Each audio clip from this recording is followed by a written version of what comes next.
It served as the backdrop for countless artworks and movies.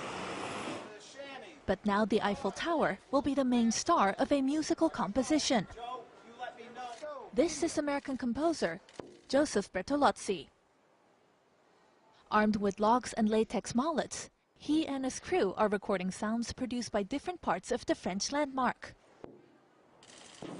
And for the 54-year-old, the iconic tower is an instrument, just like any other. You know, a harpist knows, or a guitarist knows the character of each string. One string is wound with metal, another one is maybe gut string, or they're thicker, they're thinner, they know how they respond. So when I look at the tower, now more than before, I know how the thing will respond as an instrument. Since the end of May, Bertolozzi has recorded nearly 2,000 samples that he'll weave together into a musical composition entitled Tower Music.